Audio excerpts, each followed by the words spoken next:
พี่น้องฉลองอายุ14ปีละดิน้องซี่แกมตัวเกี่ยวมิวสิกพี่น้องเอ๋ยเป็นผู้บ่าวน้อยแล้วเสียงแตกบ่าวเร็ว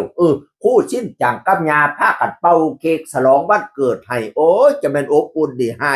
กอดคู่ชิ้นจังคู่ชิ้นจังก็หอมแก้มน้องซี่แกมน้องซี่แกมก็หอมแก้มคู่ชิ้นจังเป็นเทิงคู่เป็นเทิงพอพี่น้องเอ๋ยเป็นคู่ที่น่ารักพี่น้องหูเล่น้องซี่แก้มกระแตเรียนอยู่ประถมฝ่าคุณครูมาสอนอยู่นั่นเห็นแววน้องซี่แก้มสนใจทั้งด้านหมอลองหมอลำก็เลยส่งคลิปไปให้ผู้จัดการยุ้ยเบิ่งผู้จัดการยุ้ยก็เลยบอกผู้ใหญ่บ้านฟิเลนมาฮอดเฮียนฮอดซ่านน้องซี่แก้มตัดสินใจเอาน้องซี่แก้มก็ตัดสินใจอยู่นำผู้ใหญ่บ้านฟิเลนตั้งแต่ปางนั้นอยู่นำแพ้วๆตั้งแต่ปางนั้นพี่น้องเอ๋ยไปขึ้นเวทีตอนแรกไป4 มื้อได้เงินมา28,000ว่ะพี่น้องเอ๋ยเอาให้ยาเบิดเจ้าของนี่เอาแค่500ซื้อขนมไปเลี้ยงเพี้ยนอยู่โรงเรียนโอ้ยมีน้ำใจใจจริงใจดีให้แจกเพี้ยนพ่อพี่น้องเอินสายตลอดเนาะกันเมื่อใดอยู่ใกล้ๆบ้านจากคุณครูสิ้นจังกับผ้าไปพี่น้องคุณครูสิ้นจังดูแลเอาเบิดสู่เสียสู่ยางไปน้ำลูกศิษย์ดูหลายไปดูหลายจนว่าข้าเจ้าให้ขึ้นเวทีน้ำจอดมาได้เป็นศิลปินกับลูกศิษย์พี่น้อง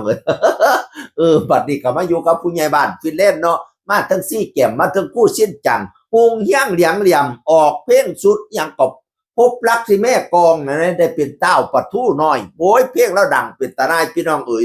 บัดนี้ก็ออกแม่กองสองใจต่อบัดเนี่ยอายุแค่14 ปีฉลองวันเกิดผู้ใหญ่บ้านฟินแลนด์ถามก่อนหน้านี้บ่จับมือนั่นมีเงินเก็บเป็นล้านแล้วซื้อรถได้เป็นคันแล้วบ่เป็นธรรมดาพี่น้องเอ๋ยป้าดคนอย่างมาฮงเฮียงเหลียงเหลี่ยมมาปังมาดังมาเก่งแถคำเพลงอีพอกดเกี่ยวเขียวมุตันพันหมูดอนฉลองวันเกิด14 ปีก็ให้ฮงเฮียงเหลียงเหลี่ยมให้เจริ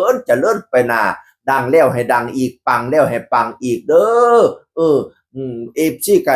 ไหลมาไล่ก็ไหลมาเทมาปะน้ำแกงเงินก็ไหลมาเทมาไปน้ำแกงไปแสดงทั้งไหนเอฟซีให้แตก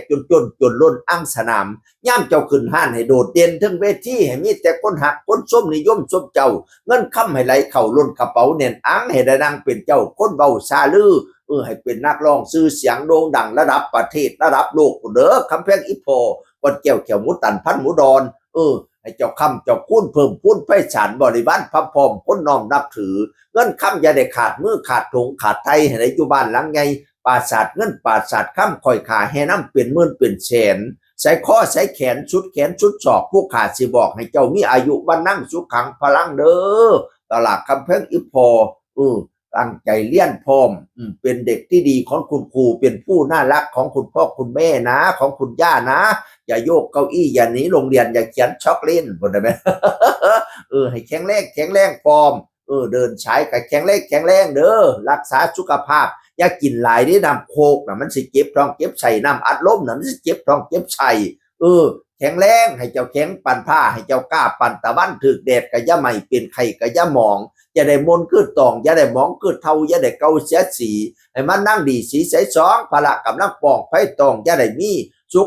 ขีล้นกำลังคนหล่นลื่นอายุยืนหอลอยจนสิ้นศาสนามันยืนเด้อคำเพลงอีพอฉลองวันเกิดน้องซี่แก้มโตเกี่ยวมิวสิกเสียงคนเก่าเว้าสู่ฟังสวัสดีครับ